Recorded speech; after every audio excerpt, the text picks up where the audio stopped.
संध्या live, आवाज महाराष्ट्राचा। नमस्कार, मी गौरी, आपण पाहत आहात संध्या लाईव्ह। आंबेगाव खुर्द, जांभूळवाडी, कोळेवाडी परिसरातील पिण्याच्या पाण्याचा प्रश्न एका वर्षात सोडवणार असून यासाठी खडकवासला आणि भामा आसखेडमधून भूसंपादनासह 290 कोटींची योजना महानगरपालिकेच्या अंदाजपत्रक कमिटीच्या मान्यतेला सादर आहे। त्यामुळे या परिसराचा पुढील 30 वर्षांचा पाणी प्रश्न सुटणार असल्याची ग्वाही आमदार संजय जगताप यांनी दिली आहे।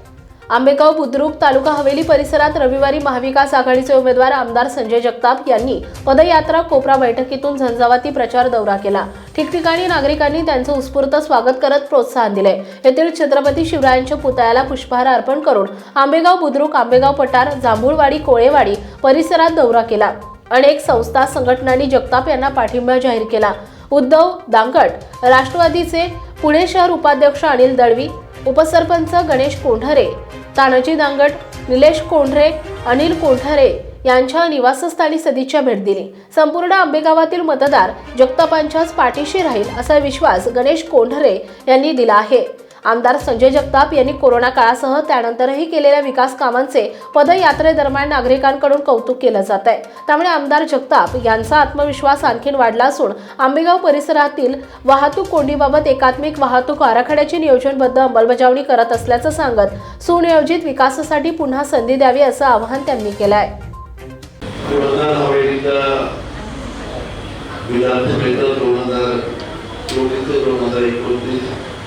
या कार्यकाळासाठी विधानसभेचा प्रतिनिधी निवडण्यासाठी निवडणुकीची प्रक्रिया सुरू झाली आणि महाविकास आघाडीचा उमेदवार म्हणून त्या ठिकाणी मला पुन्हा एकदा आपल्या विरोधात लोकनेते या देशाचे माजी कृषीमंत्री आदरणीय शरद पवार साहेब यांचा राष्ट्रवादी काँग्रेस पक्ष,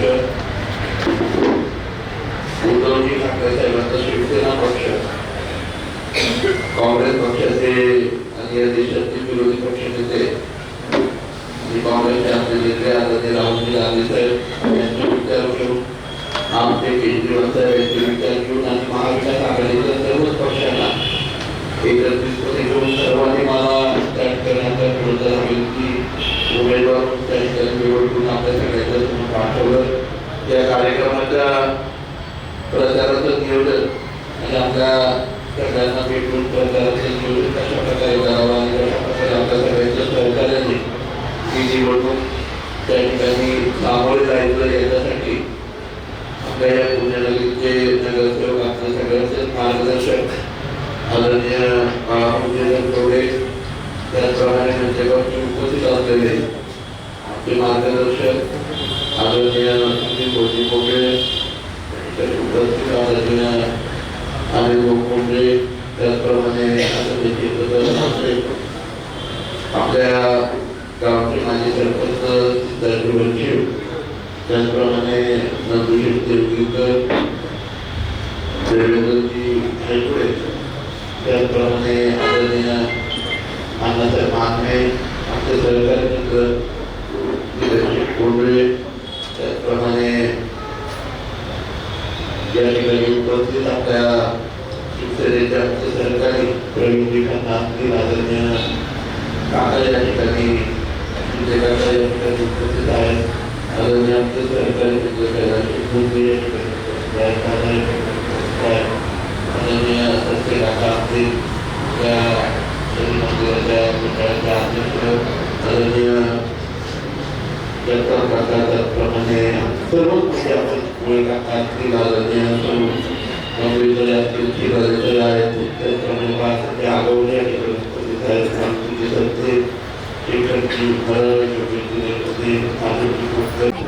महाविकास आघाडीच्या वतीने आपण निवडणूक लढत आहे। गेल्या वेळेस देखील आपण विद्यमान आमदार आहात। कुठली कामं झाली आणि आता कुठली कामं तुम्हाला आपल्या पुरंदर हवेलीमध्ये करायची आहे? बघा, गेल्या 2.5 वर्ष त्या ठिकाणी महाविकास आघाडीचं सरकार त्या ठिकाणी महाराष्ट्रात होतं आणि त्या काळामध्ये शहरी भागामध्ये प्रत्येक भागामध्ये त्या ठिकाणी नगरसेवक पद आणि प्रतिनिधी त्या ठिकाणी होते आणि त्या प्रतिनिधींच्या माध्यमातून आणि आमदार म्हणून आम्ही त्या ठिकाणी काम करत होतो महाविकास आघाडीची. त्या काळामध्ये खूप सारे कामं स्थानिक स्वराज्य संस्थांमध्ये, ज्याच्यामध्ये प्रामुख्याने ड्रेनेज लाईन असेल, रस्ते असेल, पाण्याचे DPR असतील, काही भागामध्ये पाणी असेल, या समस्या सोडवल्या गेल्या. परंतु जे नगरविकास मंत्री आमच्या वेळेमध्ये होते ते नंतर मुख्यमंत्री आणि नगरविकास मंत्री झाले आणि खऱ्या अर्थाने सगळ्यात मोठी समस्या या भागातली ते म्हणजे डेव्हलपमेंट प्लॅन या नवीन गावांचा त्या ठिकाणी झाला नाही.